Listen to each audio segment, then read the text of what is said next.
चलिए प्यारे बच्चों नमस्कार, स्वागत है आपका हॉट स्पोर्ट्स पाठशाला के इस यूट्यूब चैनल में। मैं हूं मनोज कुमार और आज हम आपके बीच क्लास 10th का ट्राइगोनोमेट्री का क्लास दूसरा लेकर आए हैं, जो कि एक क्लास आपका सिलेबस हुआ था, दूसरी क्लास मैंने आपको उसके ट्रिग्नोमेट्री की परिभाषा पर बात किए थे और आज हम उससे आगे की बात करते हैं। आज हम लोग टाइप्स ऑफ ट्रायंगल पर बात करेंगे कि त्रिभुज के कितने प्रकार होते हैं। तो ध्यान दीजिएगा और यदि मेरे वीडियो आपको अच्छी लगती है तो आप मेरे इस वीडियो को शेयर करिएगा, लोगों को बताइएगा, अपने दोस्तों के साथ इस बात को बताइए ताकि मुझे भी एनर्जी मिले और मैं आगे भी आपको इसी तरह का वीडियो आपके सामने लेकर आता रहूँगा। कहा जाता है कि माँ तेरे पसीने की हर एक बूंद को मोती सा चमकाऊंगा मैं, माँ तेरे पसीने की हर एक बूंद को मोती सा चमकाऊंगा मैं, तू सपना बड़ा देखना करके दिखाऊंगा मैं, तू सपना बड़ा देखना करके दिखाऊंगा मैं। तो चलिए आज हम लोग स्टार्ट करते हैं क्लास 10th का ट्रायगोनोमेट्रिक चैप्टर। आज का टॉपिक है triangle. What is triangle. Triangle तो हम पहले ही बता चुके हैं, लेकिन आज इसके टाइप्स पर बात करेंगे। लीजिए आज का टॉपिक है टाइप्स ऑफ ट्रायंगल। त्रिभुज के कितने प्रकार होते हैं। त्रिभुज के प्रकार,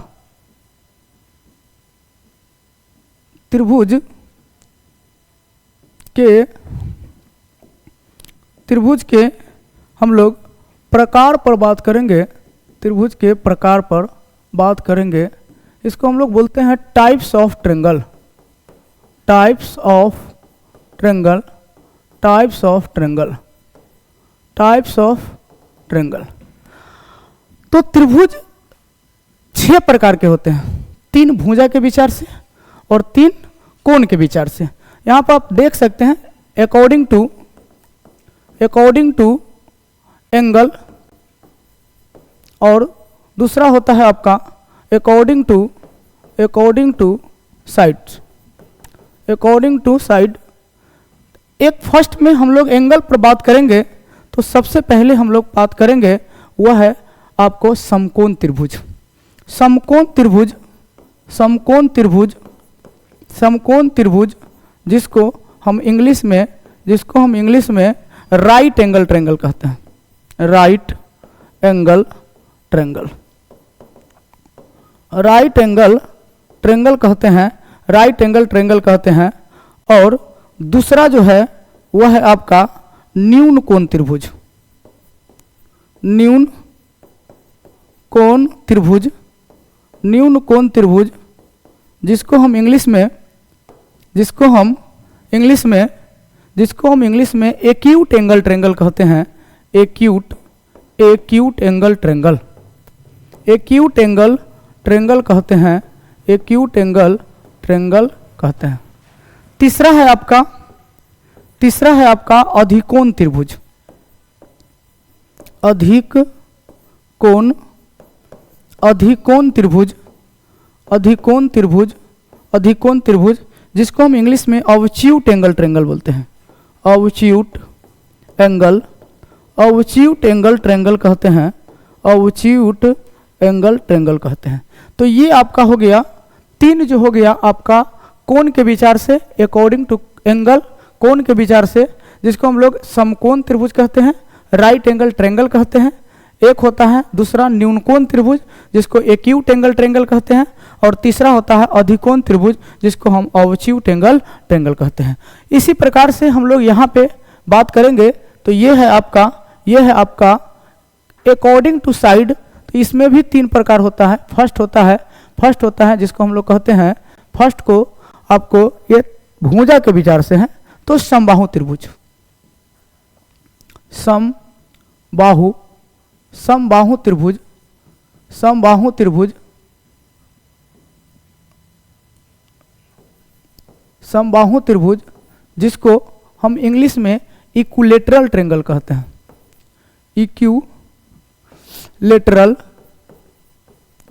इक्विलेटरल ट्रायंगल कहते हैं, इक्विलेटरल ट्रायंगल कहते हैं।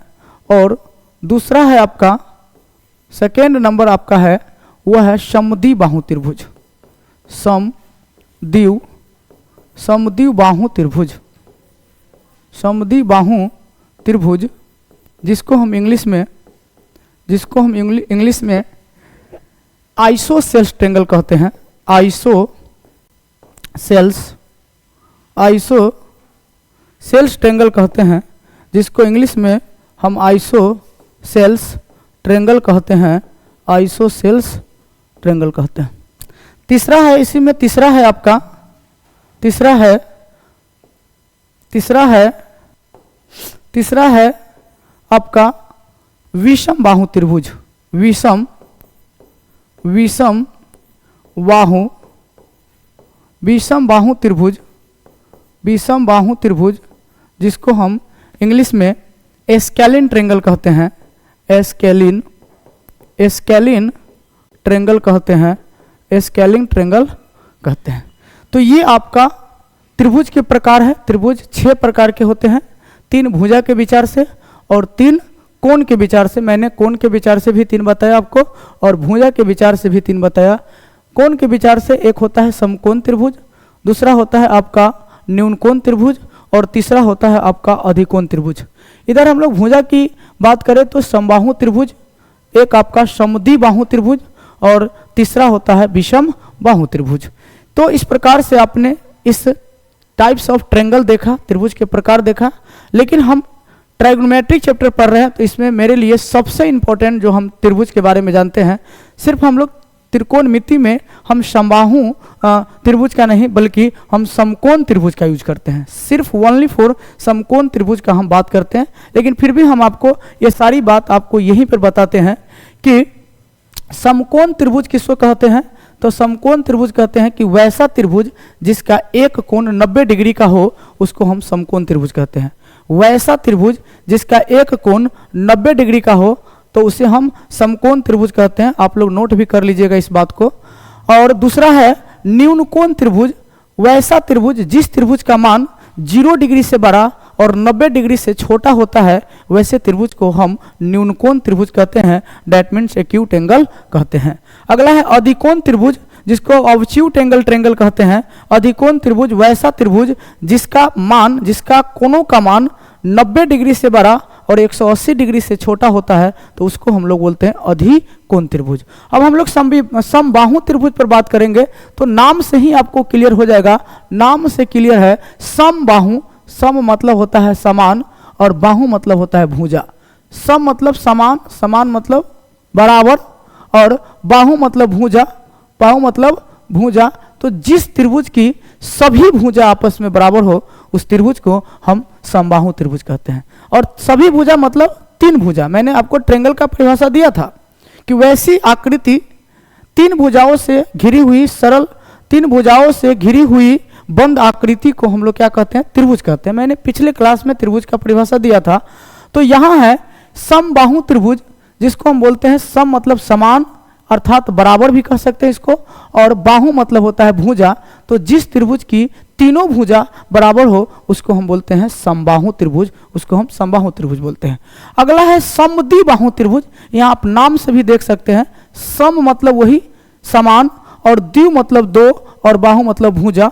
सम मतलब समान, सम मतलब समान और द्वि मतलब 2 और बाहु मतलब होता है भुजा, बाहु मतलब होता है भुजा। जिस त्रिभुज का कोई 2 भुजा, जिस त्रिभुज का कोई 2 भुजा आपस में बराबर हो, उसको हम बोलते हैं समद्विबाहु त्रिभुज बोलते हैं। That means isosceles triangle. Isosceles triangle इसको इंग्लिश में बोलते हैं। अगला है विषम बाहु त्रिभुज। नाम से ही पता है विषम, विषम का अर्थ होता है अलग अलग, विषम का अर्थ होता है अलग अलग, विषम का अर्थ होता है अलग अलग। अर्थात जिस त्रिभुज की कोई भुजा आपस में बराबर नहीं हो, उसको हम लोग विषम बाहु त्रिभुज कहते हैं। दैट मीन्स एस्केलिन ट्रायंगल कहते हैं। दैट मीन्स एस्केलिन ट्रायंगल कहते हैं। उम्मीद करता हूं कि आपको यहाँ तक चीज़ें समझ में आ गई होगी। यदि नहीं समझ में आती है तो आप मुझे कमेंट करेंगे, कमेंट के माध्यम से मैं आपका कमेंट लूँगा और उसके बाद पुनः मैं आपको अगले वीडियो में समझाने की प्रयास करूँगा। चलिए, तो अगला टॉपिक हम लोग अगली स्लाइड पर बात करते हैं। तो अगला टॉपिक हम लोग सबसे इंपॉर्टेंट इसी ट्रायंगल का एक त्रिभुज है जिसका नाम है समकोण त्रिभुज। और इसको आप बढ़िया से समझेंगे तो आगे जितने भी सारे ट्रिग्नोमेट्री के क्वेश्चन होंगे उसको आप एकदम धुआं उड़ा दीजिएगा। चलिए बात करते हैं समकोण त्रिभुज। अगला टॉपिक है समकोण त्रिभुज, समकोण त्रिभुज, समकोण, समकोण त्रिभुज, समकोण त्रिभुज जिसको हम इंग्लिश में, जिसको हम इंग्लिश में, जिसको हम इंग्लिश में समकोण त्रिभुज,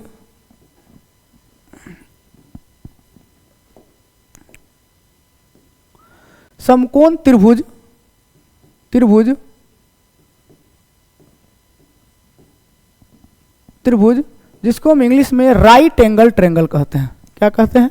right angle triangle, right angle, angle triangle, right angle triangle कहते हैं, राइट एंगल ट्रायंगल कहते हैं। चलिए तो इस पर हम लोग बात करते हैं। ये आपका समकोण त्रिभुज है, this is right angle triangle. ये आपका एक समकोण त्रिभुज है और ये समकोण त्रिभुज अभी नहीं है जब तक इसको हम, जब तक इसको हम, जब तक इसको हम इस एंगल को 90 डिग्री नहीं बना दे तब तक आप इसको राइट एंगल ट्रायंगल नहीं कह सकते। अब हो गया, अब इसका हम नामकरण कर देते हैं ए, बी और सी। हमने नाम डाल दिया कि यह एक ABC एक समकोण त्रिभुज है और आपको पता है कि 90 डिग्री के सामने वाले भुजा को हम कर्ण कहते हैं, कर्ण कहते हैं। 90 डिग्री के सामने वाले भुजा को कर्ण कहते हैं। इसको इंग्लिश में हाइपोटेनस कहते हैं, हाइपोटेनस, हाइपोटेनस कहते हैं। इसका शुरू का अक्षर H है, इसीलिए हम इसको H से रिप्रेजेंट करते हैं। कर्ण को हम कथी से रिप्रेजेंट करते हैं? H से रिप्रेजेंट करते हैं। और यदि यहां पर थीटा होगा तो थीटा के सामने वाला भुजा को हम लंब कहते हैं, थीटा के सामने वाला भुजा को लंब कहते हैं। इसको इंग्लिश में परपेंडिकुलर कहते हैं, इसको इंग्लिश में परपेंडिकुलर कहते हैं, इसको इंग्लिश में परपेंडिकुलर कहते हैं। इसका शुरू का अक्षर P है, इसीलिए हम इसको P से रिप्रेजेंट करते हैं। और ये जो बाकी आप देख रहे हैं ये आपका हो गया आधार, इसको हम लोग बोलते हैं आधार, आधार। इसको इंग्लिश में हम लोग बेस कहते हैं, इंग्लिश में बेस कहते हैं। इसका शुरू का अक्षर B है, इसीलिए हमने इसको B से रिप्रेजेंट किया। तो आइए पहले तो हम कर्ण समकोण त्रिभुज की बात करें परिभाषा पर, तो लिखेंगे वैसा त्रिभुज, वैसा, वैसा त्रिभुज, वैसा त्रिभुज जिसका, वैसा त्रिभुज जिसका, वैसा त्रिभुज जिसका, वैसा त्रिभुज जिसका एक कोण, वैसा त्रिभुज जिसका एक कोण, एक कोण, वैसा त्रिभुज जिसका एक कोण, एक कोण, एक कोण 90 डिग्री का हो, एक कोण 90 डिग्री का हो, 90 डिग्री का हो, तो उसे ही, तो उसे ही, तो उसे ही, तो उसे ही समकोण त्रिभुज कहते हैं। समकोण, समकोण, समकोण त्रिभुज कहते हैं, समकोण त्रिभुज कहते हैं, समकोण त्रिभुज कहते हैं, समकोण त्रिभुज कहते हैं, समकोण त्रिभुज कहते हैं। समकोण त्रिभुज वैसा त्रिभुज जिसका एक कोण 90 डिग्री का हो, वैसा त्रिभुज जिसका एक कोण 90 डिग्री का हो, वैसा त्रिभुज जिसका एक कोण 90 डिग्री का हो, तो उसे ही हम क्या कहते हैं? समकोण त्रिभुज कहते हैं। समकोण त्रिभुज, यही समकोण त्रिभुज का फिगर है। समकोण त्रिभुज में 90 डिग्री के सामने वाले भुजा को कर्ण कहते हैं, थीटा के सामने वाले भुजा को लंब कहते हैं, और जो बाकी बच गया उस भुजा को हम लोग आधार कहते हैं। उस भुजा को हम लोग क्या कहते हैं? तो आधार कहते हैं। जरा आप ध्यान दीजिएगा, आप ध्यान दीजिएगा, तो आप जरा ध्यान दीजिएगा, तो इसी फिगर को हम चेंज कर देते हैं। इसी फिगर को आप जब चेंज कीजिएगा, इसी फिगर को आप जब चेंज कीजिएगा, तो ये आपका राइट एंगल ट्रायंगल है। इसका भी नाम हमने ABC ही डाला, ABC, बाकी कुछ भी नाम डाल सकते हैं आप। यदि ये आपका 90 डिग्री है और हमने थीटा को चेंज कर दिया, अब थीटा यहाँ पे डाल दिया।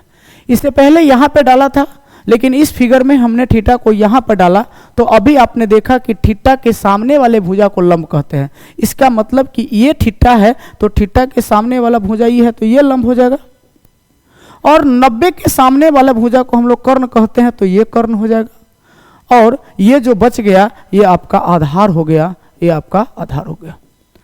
तो यहाँ से हम लोग एक ही बात को सीखें कि थीटा के बदलने से लंब और आधार बदल जाता है लेकिन कर्ण कभी नहीं बदलता है, लेकिन कर्ण कभी नहीं बदलता है।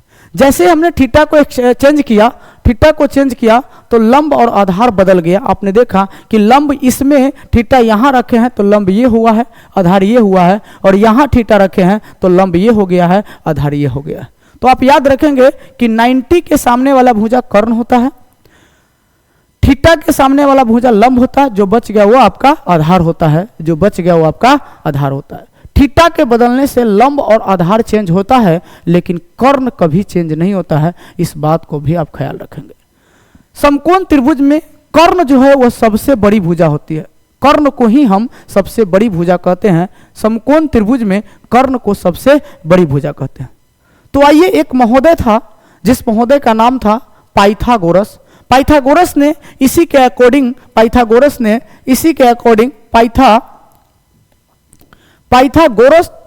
प्रमेय के अनुसार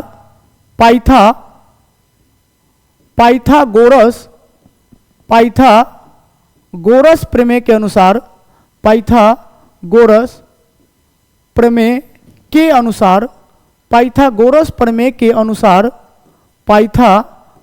प्रमेय के अनुसार हम लोग जानते हैं, क्या जानते हैं कि कर्ण का स्क्वायर बराबर, कर्ण को मैंने h लिखा था, तो h का स्क्वायर बराबर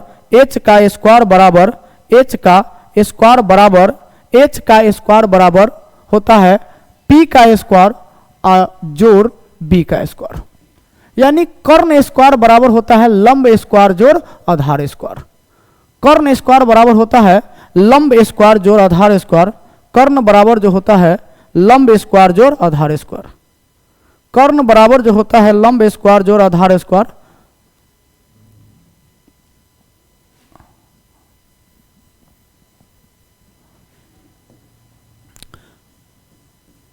कर्ण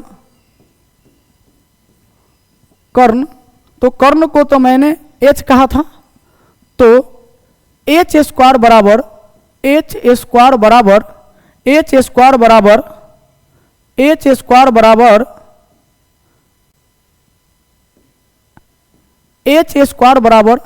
p स्क्वायर जोड़ b स्क्वायर होता है। ये फॉर्मूला एक, इसी फॉर्मूला के अकॉर्डिंग हम यहाँ से लगभग 5 फॉर्मूला निकालेंगे।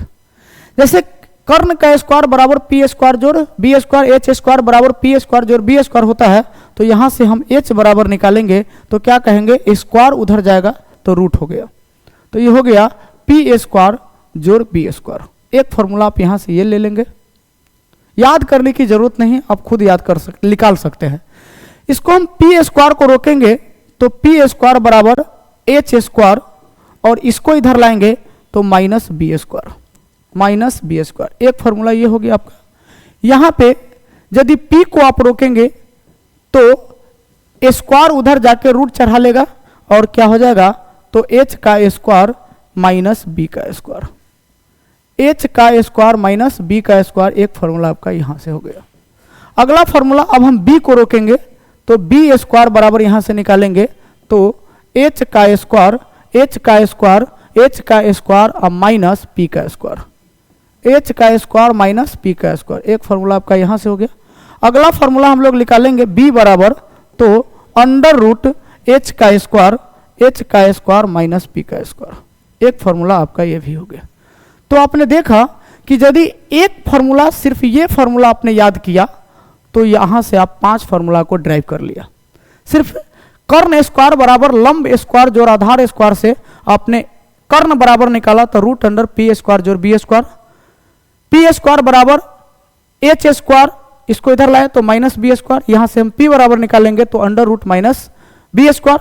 अब हम b स्क्वायर को रोकेंगे तो p स्क्वायर इधर जाएगा तो h square minus p square, और यहाँ से b बराबर निकालेंगे तो under root h square minus p square. तो ये अपने आप में बहुत इंपॉर्टेंट फार्मूला है। इस फार्मूला को आप दिमाग में रखेंगे तो आगे की सवाल आपको बनाने में किसी प्रकार की दिक्कत नहीं होगी, तो उम्मीद करता हूं कि आपको ये वीडियो आपको अच्छा लगा होगा। अभी तक जितना बातें मैंने आपको समझाया है वो आपको अच्छा लगा होगा।